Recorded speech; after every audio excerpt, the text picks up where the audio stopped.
with people who loves the Holy Spirit.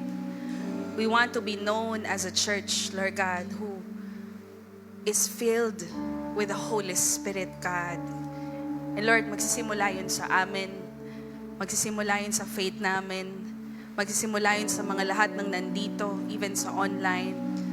And I know, Lord, ito yung madadala namin sa generations, sa mga susunod na henerasyon. Salamat po sa pangalan ni Jesus. Amen. Palakpakan natin si Lord. Ayan. So, alam ko excited na tayo mag-pray, but I want to follow through doon sa ginawa ni Lord last week first. Sino dito yung ramdam mo pa siya? Parang feeling mo kahapon lang. Sige nga, taas kamay. Oo nga eh. Kita pa si Belo. Kita pa yung nagpa-Belo ha. Medyo kita pa. Tignan nyo nga yung katabi nyo. Ayan, blooming pa. Medyo effective pa yung fasting. No, but it doesn't end with one sick first. No. Siguro my heart is to continually teach everyone about the importance of praying and soaking and really worshiping God. No, yung andito tayo sa simbahan ng Panginoon para manalangin. Kasi good thing yon. No, naka-receive ka ng vision, no, naka-receive ka ng empowerment, you encountered God. Ang dami sa inyo nakita ko pumunta talaga sa altar ng Panginoon. No, pero kung titignan niyo yung hall, tingin ka sa kaliwa, tingin ka sa kanan. No, makikita natin not everyone continues sa nasimulan ng Panginoon sa buhay nila. And I want you to tap yourself and say, be faithful. Alam niyo po, ang mga malaking gawain ng Panginoon, hindi siya, gagalaw si Lord sa isang magarabong event. Pero if you look at the man and women of God in history, even right now na ginagamit ng Panginoon, kailangan na faithful tayo sa panalangin. So pray with me, na madala natin yung simbahan, na makilala tayo bilang hindi lang creative. Makilala tayo hindi lang magaganda yung mga tao doon or mga gwapo. 'Di ba? Hindi tayo makilala lang na meron tayong magagandang preachings or nandito yung mga gifted na mga tao. Pero sana makilala din tayo na simbahan na hindi makakausad ng wala ang banal na espiritu. Amen. So, the January happened as our first fruit. Ikaw mismo, actually for some, siguro katulad ko, the whole of January, you fasted. Because the Lord, ako personally, impressed to me that He wants my whole of January na, first fruit ko sa Kanya. Ako yung first fruit. And aside from that, alam ko na marami din sa atin, and I encourage you, do not hold back from God your first fruit. So napakahalaga po ng first fruit, siniset natin yung buhay natin na first fruit at siniset din natin ang resources natin na naka-first fruit tayo para saan? Tanong nyo sa akin, para saan? Para mag-mission na tayo. Kinakasa natin ang lahat ng aspeto sa buhay natin kasi it is meant to equip us and to launch us and to send us out. Hindi pwedeng babagsak tayo sa mysticism kung tayo ay, nagpapa-anoint lang, nagpapa-empower lang, pero wala tayong naaabot. Walang nagiging prutas, hindi tayo nagsiserve sa Panginoon. So, ang punto ng infilling at ang punto ng anointing at ang punto ng ginagawa natin, with regards to the Holy Spirit is so that we will be sent out for mission. So ngayon, February, alam nyo ba ako sobrang excited ko po kapag February? Tanong nyo sa akin, bakit? Diba? Because February is not just a love month. Marami siguro hindi excited kasi mariremind kayo na, uy, single ako. Or, uy, ito yung time na nakipag-break up ako. Pero you know what? February is so exciting because this is a harvest month. This is a big opportunity for churches all around the world na lumabas tayo, at buksan natin itong simbahan din natin na ito na magdala tayo ng kaluluwa. Dahil sa panahon na to, mataas ang cases kung saan the youths are doing sex outside marriage. Mataas din posible ang divorces. Mataas ang nagkakaroon ng HIV and AIDS. No, dito maraming kadiliman na nangyayari and the enemy is snatching and snatching people. Kaya kami excited kasi hindi tayo mananahimik. No, hindi tayo walang gagawin. We will really go, no, and really serve God for this harvest month. And kailangan magsimula tayo dito. No, marami na kayo nakitang poster siguro at ipopost pa. We will have love and purity workshop for the youths every Fridays. Yan. Kaway-kaway sa mga youths. Amen. 'Di ba magkakaroon din tayo for the Young Pro no on February 25. Meron din tayo syempre sa ating mga nanay at tatay, no, ang ating couples night, no. So yan ay kailangan nating mga babaran, no, sa panalangin dahil gagalaw po ang ating Panginoon. But if I would ask you, hindi ko alam kung ako lang 'to ha. Pero sino dito yung nakaranas na okay, in-empower ka ni Lord after seek first? Tapos after ilang days lang or ilang weeks, bigla kang nabulaga. No, nabulaga ka sa kakulangan. Nung tinimbang mo yung cost ng vision, taas nga kami nang nakareceive ng vision. O wag nyo ikahiya. Amen. Diba? May receive kayong vision.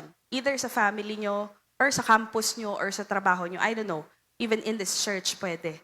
Pero, after kasi ng vision, you have to weigh the cost eh.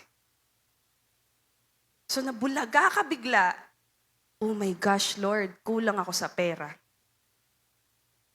Paano ko dadalhin tong mga youth? Hello? Ang tatakaw pa naman nila. Parang butas ang bituka nila. Diba? Diba? Kulang ka sa pera. Kulang ka sa suporta. Kulang ka sa connections. Pinakita sa'yo ni Lord yung community, hindi ka nga kalala ng barangay captain nyo eh. Bumuboto ka ba doon? Diba? Kulang ka sa connection, kulang ka sa lugar kung saan mo gagawin. No? Pinakita sa'yo ni Lord yung community nyo, pero hindi mo alam saan ka magsisimula doon. No? Or sa corporate place nyo, saan ka kaya magba-Bible study doon? Diba? Or kulang ka sa kakayahan. So once the vision is out, no, you will be prompted with all the limitations to do the vision. Na mapapatanong ka nilang, teka, paano ba to? Relate? Relate ba kayo? Amen. But, I know you have been resolved. Nakita ko eh, actually na-witness ko and I'm so overwhelmed no, to be a witness of everyone's life na you were compelled and resolved to be led by the Holy Spirit. You were really resolved that I will obey the Holy Spirit. Kaso nga lang, hindi mo alam paano eh. Diba? So ngayon, I will exhort on additional things no, that you have to learn no, or you have to be reminded about the role of the Holy Spirit. So hindi niya lang tayo nililid, no, hindi niya lang tayo ini-infill, pero there's so much more about the Holy Spirit. Baka nga, actually kulang pa tayo. Favorite topic ko kasi to. No, favorite topic ko si Holy Spirit, pero sa sobrang dami ng kailangang aralin sa Kanya, konti pa lang to. No, but I want you to write it down. So number 1 is that you have to know that the role of the Holy Spirit in your life is that He is an enabler. Say it with me, enabler. So when we say enabler, enable means to make possible or to give capacity. So, meron sa inyo dito ay alam mo yan, parang recent ka lang na nag-surrender ng life mo kay Jesus or pwedeng matagal ka na, pero neto ka lang yung naramdaman mo na may call ka kay Jesus and you feel like, kaya ko ba? No, but good news, He is an enabler.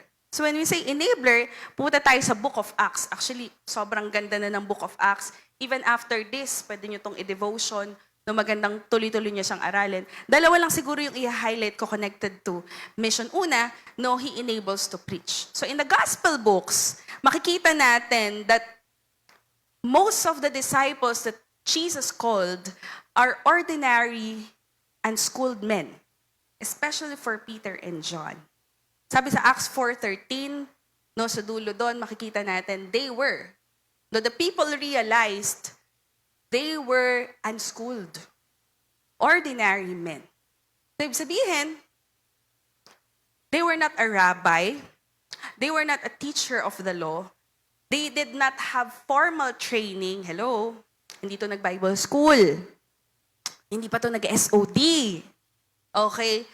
They were not qualified and had no experience in public speaking.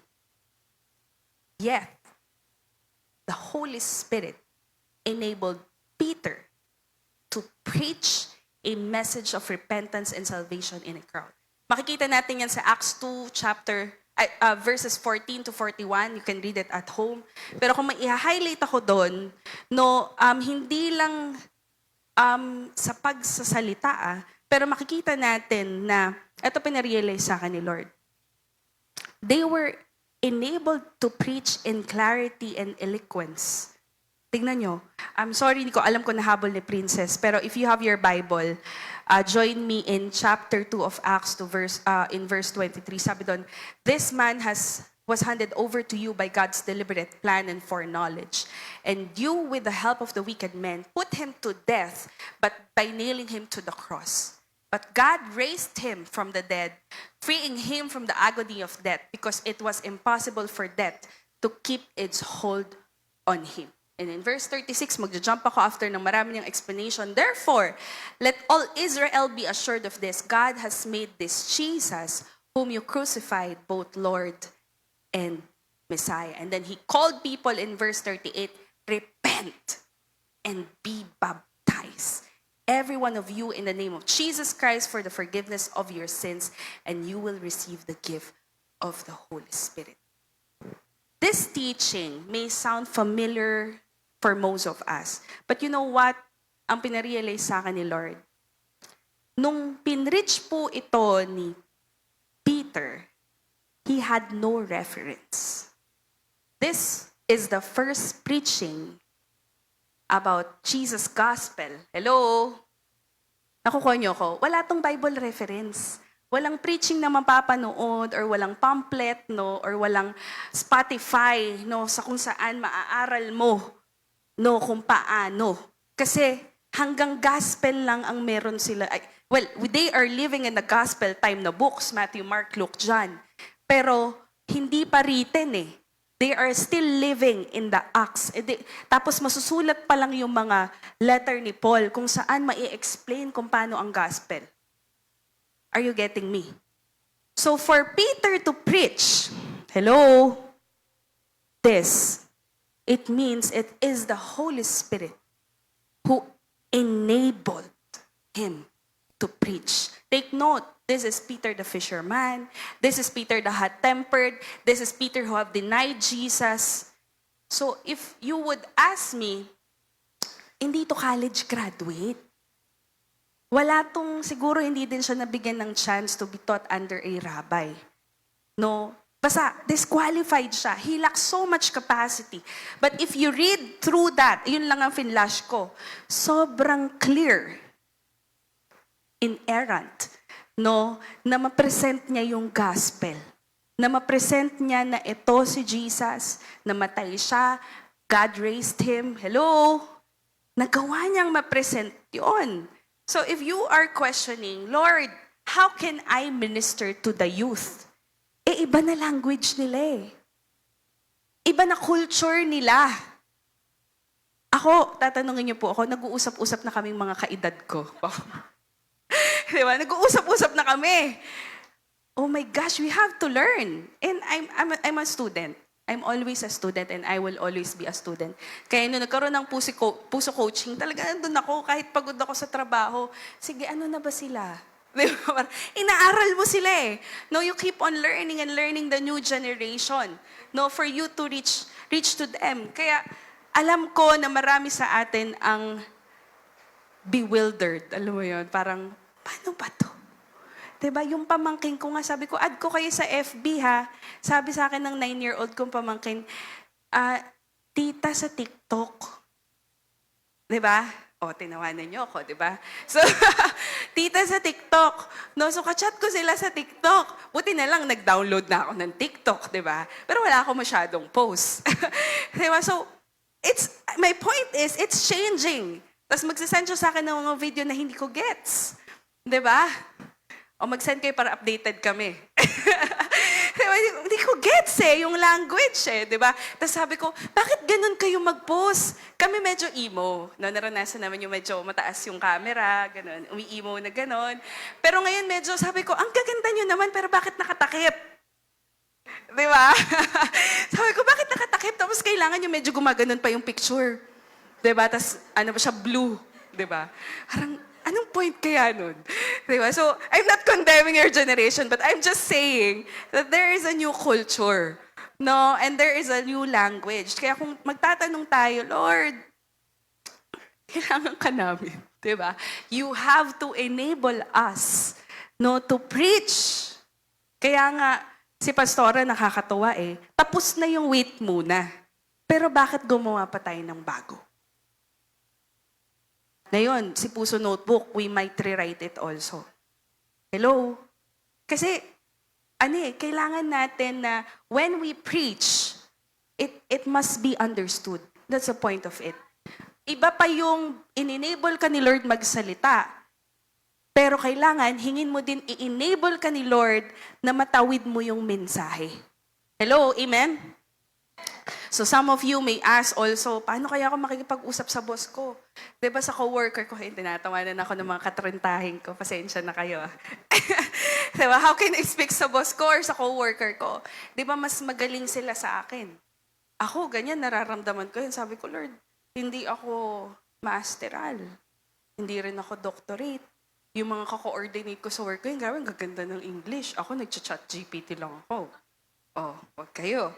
Diba? So, nakakahabol ako konti. Wala lang akong papel ng masteral.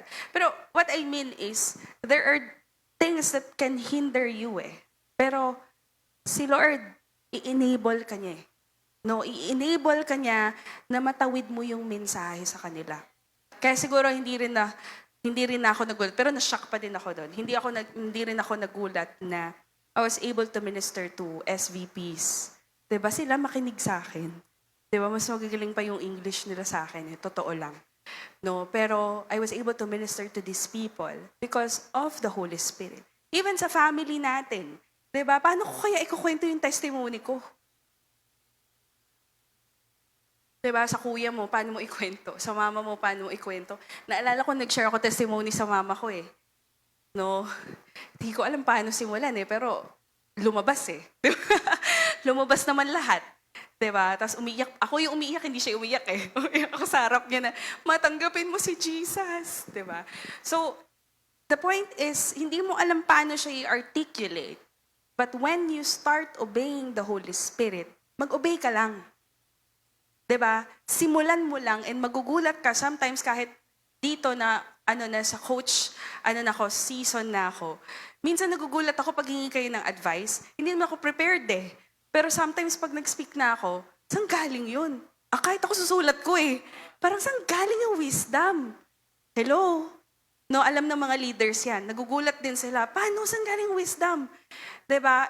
It is the Holy Spirit who enables. Kaya mamaya mananalangin ka, pray to the Holy Spirit.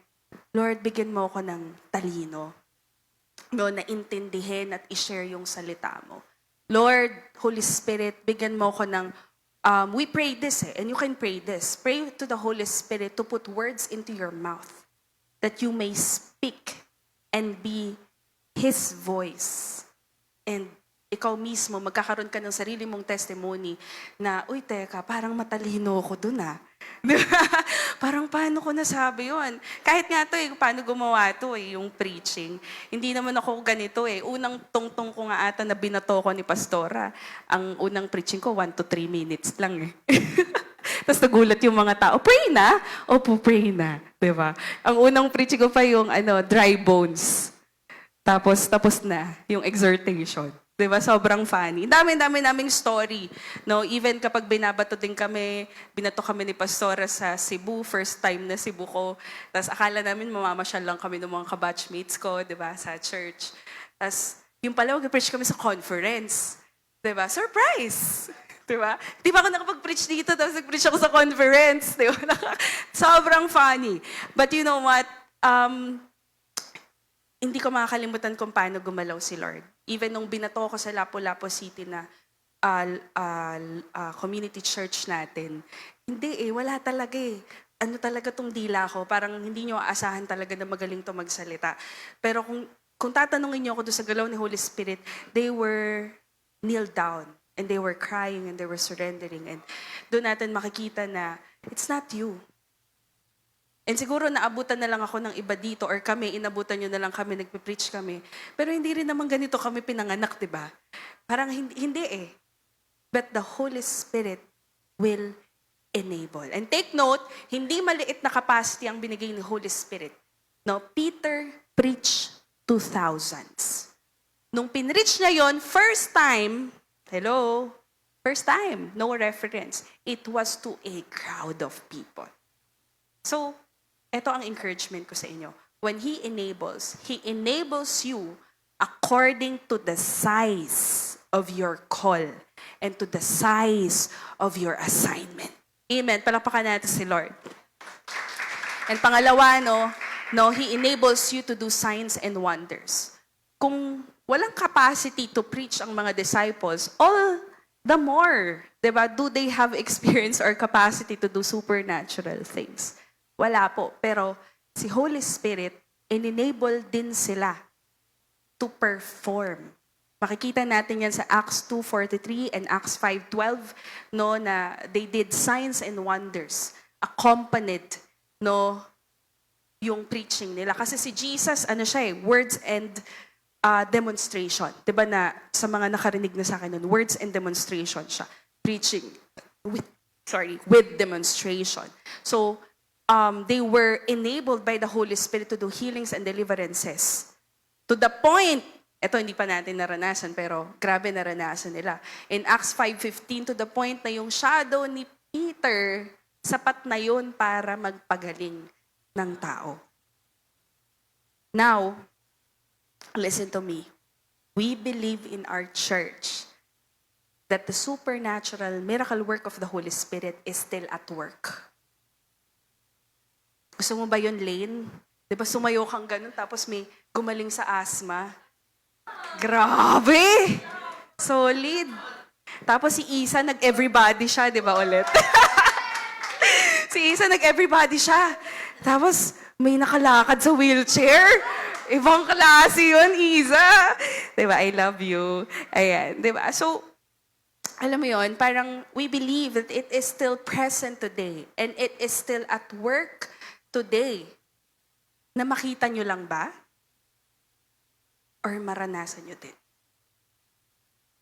Listen to me, next generation. Titingin ako sa mga next generation. I know some of you, ako tinrain ako ni Holy Spirit dreams. And some of you, kinakausap na kayo ni Holy Spirit through the Word of God, through impressions, or through dreams. Respond. Bago ako nagamit sa deliverance, dreams yan. Mga demonyo, nakikita ko talagang ganyan. Tapos pinapatapang ako ni Lord kasi nilalabas niya yung takot ko. Diba? Tapos sunod-sunod yun na dreams hanggang sa nakikita ko na sinasabihan ako sa dream, prepare because I will use you. It started with that. And then opportunities came kung saan mo siya mapapractice. And then nakita na namin siya nangyari. Even healing. Diba? Even healing. Last year, alam niyo naman may sakit pa ako hanggang ngayon. Pero last year, gusto ni Lord maniwala ako sa miracle kahit may sakit ako. So I prayed for someone and after ilang months, she got healed from PCOS. So, maganda siya pakinggan. Pero gusto ko ma-encourage kayo to obey the prompting of the Holy Spirit. Kung meron sa inyo na tinatawag ka na manalangin sa may sakit, go. Respond. Go. Sipon lang yun, ate. Ano ngayon? Magsimula ka sa sipon. Diba? Sunod, ubo. Diba? Sunod, sakit ng ulo. Hindi, level up mo.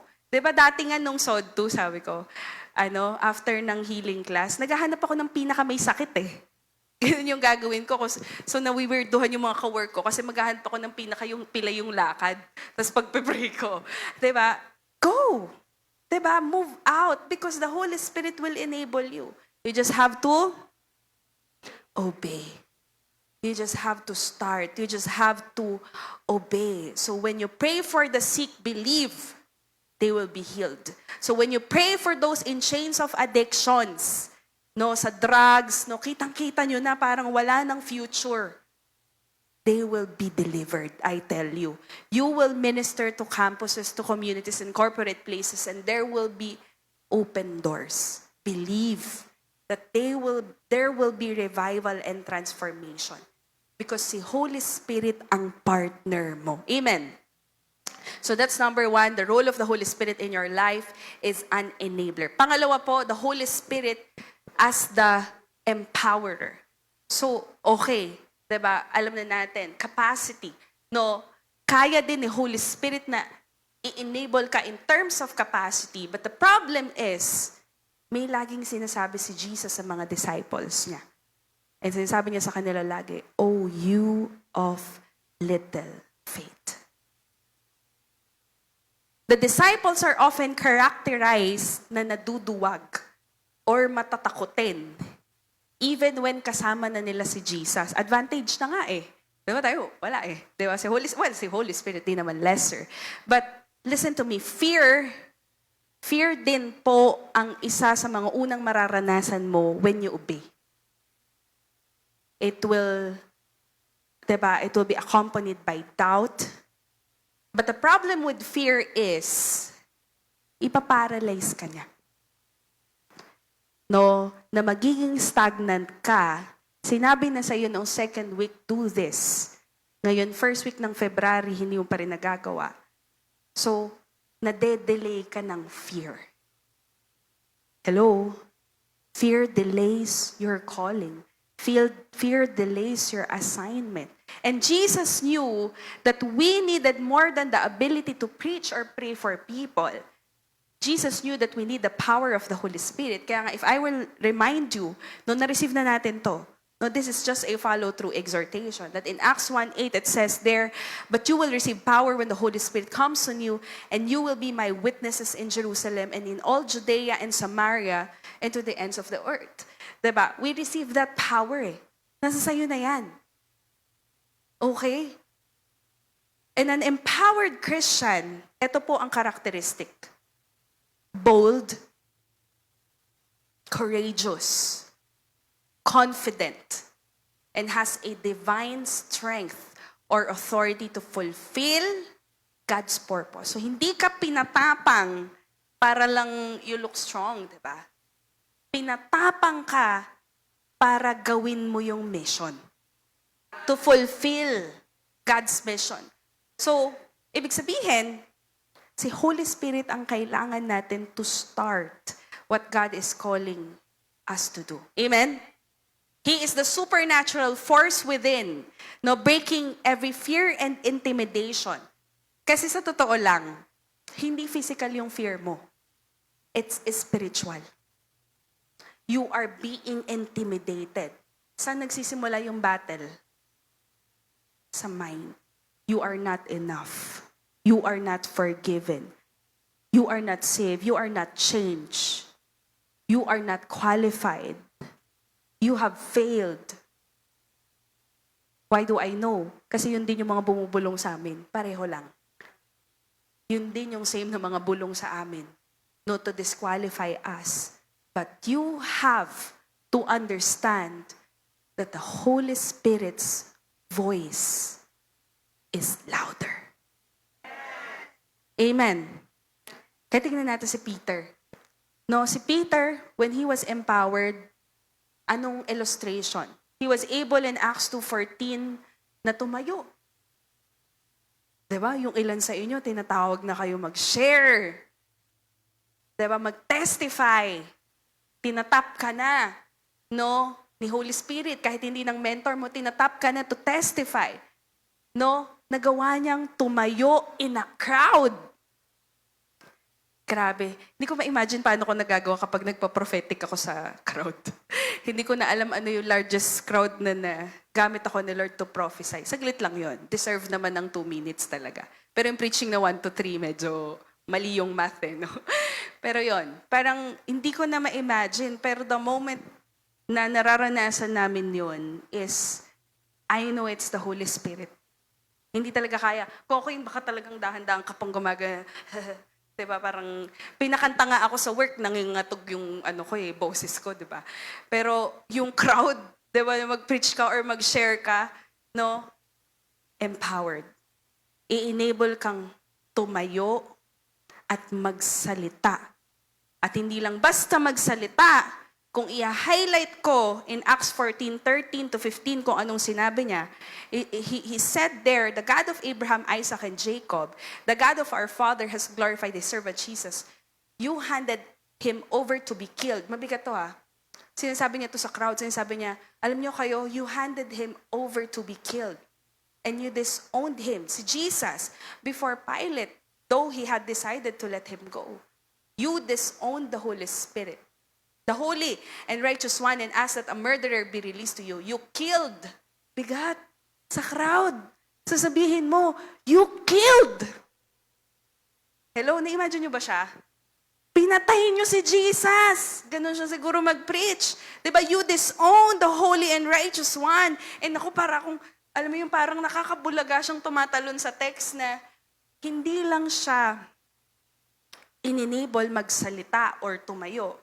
He was empowered to be bold, to not hold back the truth. Bibigyan kayo ng mga platform ng Panginoon kung saan pwede kayong takutin na i-please yung tao at i-twist yung salita ng Panginoon just to soothe people's emotion or just to soothe, diba, yung mga tao, tingling to the ears. Pero iba, kapag in-empower kayo ng banal na spirito to preach the truth about sin, iba yun. Nagawa niyo na bang makapag-rebuke? Iba yun. Diba? Ibang boldness yon, no, na gamitin ka ng Panginoon to expose people's sin and then point them to Jesus. No, hindi naman din exposing lang. Sabi dun sa verse 16, by faith in the name of Jesus, this man whom you see and know was made strong. It is Jesus' name and the faith that comes through him that has completely healed him, as you can all see. So this was after the healing of the lame man, no, sa gate. And sabi niya, yung Jesus na to, yung nagpagaling dito. And then the story goes on kung saan titawagin niya ulit silang mag-repent, no, and then turn to God. So hindi siya simple.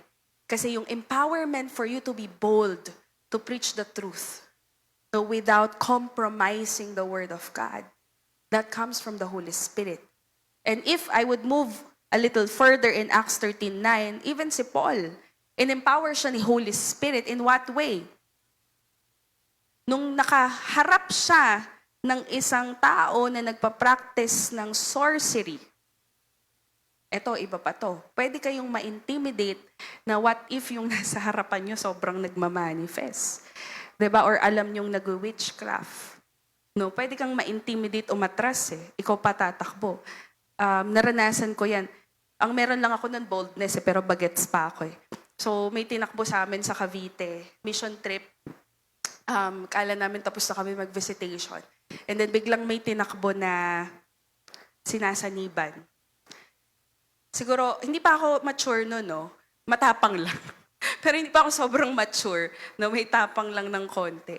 Pero I saw people, pastor and elders, draw back of fear dahil nadi-deliverance yung bata. And nagulat ako kasi bagets pa ako nun eh. Diba? Medyo bagets pa. So parang, bakit? Parang bakit tayo yung nagdo-drawback sa pagdi-deliver sa tao? Okay, but dito makikita natin case point no sa life ni Paul no na kaya niyang siguro enough illustration na yan. He can look straight no to the one practicing sorcery without fear and without intimidation. Saan galing? kay Holy Spirit. Kayo na ang susunod na gagamitin ng Panginoon sa mga deliverances. Believe it. Kayo na. Diba? Gagamitin kayo ng Panginoon. And hindi kayo yung aatras no, kapag nag one-on-one deliverance or pag may life retreat na kayo nang i-assign no, as facilitator. Hindi kayo yung aatras na, ate, diba? Ate, gumaganon yung muka. Diba? Na hindi kayo yung aatras. Pero i-empower kayo ng Panginoon. Diba? Na with confidence, you can command. Amen. And you can declare the freedom. Amen. So, it's more than empowerment to preach, but also empowerment to do and act no, yung miracle works, to be a vessel of that miracle work. And for some, no, hindi lang to starter si Holy Spirit, the Holy Spirit can also empower you to continue. Especially when your faith is faltering or your strength is being weakened with trials. So I'm talking to mga middle generation, no, or nasa gitna ng takbo. Empowerment is also available to us. No? Dahil hindi rin biro ang dinanas nila Peter and John. Nakaranas sila nung ka-start nila mag-mission, tatandaan nyo, kasimula nyo, kaapak nyo, katulad ako, no, pinakita sa akin ni Lord dalawang vision sa Malabon. Nagtanim po ako doon matagal no, sa mga kabataan. Ngayon lumaki na sila, youth na sila. Kaapak ko doon, hindrance agad. Ganun talaga. Pag sinimulan mo, hindrance agad. So sila Peter and John, no, they were threatened, literally. They were threatened, they were put to jail, they were accused, no, na napapray sila in chapter 4 of Acts, verse 29, Now Lord, consider their threats and enable your servants to speak your word with great boldness. So pwede mo rin siyang ipag-pray. No, na Lord, natatakot ako. Kinakabahan ako. And ako po personally, naranasan ko siya. Because I lost my uncle, no, I lost my isa sa guardian ko, si Tito Ayi. Sayang din yun na inabutan, no. Pero aasikasuhin kayo, nun yung lagi ko sinasabi. Pag inabutan ng mga kakilala ko, daling ko kayo doon, aasikasuhin kayo nun. Sobrang servant siya. And imagine, after sick first, 2 days after my birthday, I lost him. I lost again from cancer. No, 3 times. My mother, my father, and then my guardian. And you know how overwhelming that was? Sobra. As in. Kung weekend lang, I'm so weakened. Buti sana kung namatayan lang ako. But last week, after the wake or yung libing, no, may dumagdag. Sabi ko, Lord, favorite mo ba ako? Diba, may dumagdag na yung testimony ko, I don't know if narinig na iba, yung testimony ko about being sexually abused. So it was brought up to the table. Nagpa-meeting yung tita ko. Eh, natitestify ko dito on about God, how God rescued me and transformed my life. Pero on that part of having justice, medyo nakahang siya eh. Diba? So, binrot siya sa table ng tita ko. Wala ako sa meeting eh, hindi ako sinama. Nag-message lang ako sa pinsan ko. Sabi ko, ate, ano na pag-usapan? Okay, and then, what happened is, sabi niya, ikaw yung pinag-usapan, anong ginawa sa'yo? And then, nashock ako kasi parang, actually hanggang kahapon ko nga lang ata siya naupuan, even this morning. Kaya sabi ko, Lord, okay ako ikwento to kasi I don't want you to see me as strong. I want you to see how I'm modeling that my life is being empowered by the Holy Spirit. So, pinag-uusapan siya and na-overwhelm ako kasi nga yung testimony ko, yung pinreach ko yung You Are Heard. The moment I was abused, humingi ako ng tulong. But no one helped. No, a 10-year-old young girl asked for help, but no one helped. So, na-overwhelm ako ngayon sa kamusta ka, kaliwat kanan, kamusta ka, alam na ni ganito, nagagalit kami. Tapos nagmumura na sila, no, kasi, sorry po, hindi pa Christian yung iba, nagmumura na sila sa galit, sa paking ko yun ganyan. Tapos, yung head of the family namin was processing na mapalaya siya sa amin. Now, madali sana, parang ganun lang, pero drug user po kasi. So, tinawagan ko yung tita ko nung Monday lang. Sabi ko, Dete, yung tawag ko. Dete, sabi ko, ang problem ko, takot sila ngayon kasi nandyan ka. Pag umalis ka, sabi ko, paano ko? Paano kami? Baka balikan kami kasi nagda-drugs yun. So, I was experiencing fear. Kaya kahapon dami ko siya sabi ko, pray for me, pray for me, pray for me. And nalulunod ako dun sa fear. And I prayed this morning. Pagising ko, umiyak ako kay Lord. And yun yung declaration ko kanina na I saw the Lion of Judah roaring. Na sinasabi sa akin ni Lord, I will protect you. I will protect you. Na lahat ng demonic assignment sa buhay ko. Kasi sabi ko po, first na namatayan ako si Mama, slow down ako. Namatay si Papa, slow down ulit ako. Pero sabi ko sa Lord, third time, kung meron akong ma-overcome, I will no longer back down. Hindi na. Sabi ko, tama na yung taon na na-delay ako. Tama na yung taon na pinahina ako. Magsiserve ako sa Panginoon. And so, I needed that empowerment from God because He is sending me out again in the mission.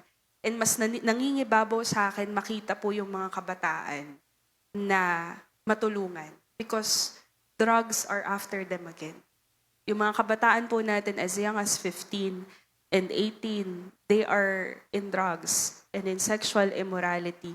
They have experienced abuse and alam naman natin mga problema sa pamilya and they need us. No, sobrang normal na din ng homosexuality. That's my testimony. Pero sabi ko nga kay Pastora, nung time ko, nagtatago pa ako eh. Diba, tita? Diba? Yung panahon namin, nagtatago pa kami. Ayaw pa naming i-out. Pero this time, the youths, they are so proud. Nakita ni Lane yun. Ate, grabe, nag-kiss sa harap natin. Oo nga eh. Parang may matanda dito ah. Parang wala nang ano talaga. Pero it's a reflection. Those symbols, those stories are illustration na sabi ko, hindi madali kung babalik ako ngayon doon. Kasi there is a threat in my life. But if you would ask me, if I will go, I will still go. I will still go. So, kailangan natin ng banal na spirito. It's a literal, tangible example in my life na alam ko may katumbas sa inyo. Amen? Na nagpipigil sa inyo no, na mag-serve sa Panginoon. And you have to really tap. Mamaya mag-pray tayo. Really need to tap in the Holy Spirit. No, and ask Him, Lord, kung nangihina ka, Lord, palakasin mo ko. Holy Spirit, palakasin mo ko. Holy Spirit, kailangan kita. Nanghihina ako, pinapahina ako. May pagsubok agad ako. Namatayan ako agad. Holy Spirit. Kasi ang lilitaw yung grace ni Lord eh. Yung grace ni Lord. Kaya nagulat yung mga tao, Acts 4:13. After ng lahat ng yan, alam nyo nakita? Courage. Courage. Tapang. Kaya sabihin mo sa katabi mo, tapangan mo. Tapangan mo. No, hindi na tayo aatras, no, at hindi na tayo magpapapigil. No, we will go into mission kasi ayoko nang madagdagan ng mga kabataan, no, or kung sino mang mga kamag-anak natin or saan kayo may burden. Huwag niyo hayaan madagdagan pa kasi the enemy at one time na nakikita kayong isang group of youth really practicing wickedness, parang ang yabang ng enemy eh. Parang akala nyo makukuha nyo pa sila. Pero in my mind, antayin mo. In my mind, antayin mo. Uupo ako sa same place na yun kung saan umiinom sila ng alak, and I pray one day, mapupuno yun ng kabataan na nag-worship sa Panginoon. Amen. Palakpakan natin si Lord. And number 3 and the last, and we will pray, the Holy Spirit's role in your life is an enlarger. Enlargement here. Enlarge capacity. But yung enlarger ng mission mo or ng fruit ng mission mo ay si Holy Spirit. Amen. The cutting of the heart na makikita nyo sa Acts, yung opening of the heart, yung conviction of sin, yung repentance to God, hindi po yan magagawa ng talento lang natin. No, yung tatanggap yung iba't ibang klase ng tao, Jew, Gentile, elite, women, every category. Imagine nyo ba? Diba? Mga drug addict tatanggap kay Jesus. No, even the elite tatanggap kay Jesus. And even here, no, naranasan nila yung salvation of thousands in one ministering. The adding of daily numbers or multiplication of the church, that's enlargement. Lahat po yun ay through the Holy Spirit lang na matransform at ma-literally change ang mga tao. Ako hindi ako natatakot kasi nakita ko sa buhay namin eh. Nakita ko gumalaw si Holy Spirit sa buhay ko. Nakita ko ahead si Holy Spirit na gumalaw sa buhay ng iba. Nakita ko sa ilan sa inyo, diba, yung batch nyo, and makikita pa rin natin. Because the book of Acts, no, is not the Acts of the Apostles. It's the Acts of the Holy Spirit through the Apostles. And ngayon, isusulat ulit yon at patuloy na sinusulat the Acts of the Holy Spirit through us. Amen. So in today's time, kung tatanungin ko kayo, sino ang enlarger ng mission natin? Sino ang magbubukas ng pintuan? Diba? Sino ang mag-extend ng reach natin to generations? It is the Holy Spirit. We don't do the miracle. Kaya importante, buwan-buwan manalangin tayo. Linggo-linggo magsiset pa kami ng weekly.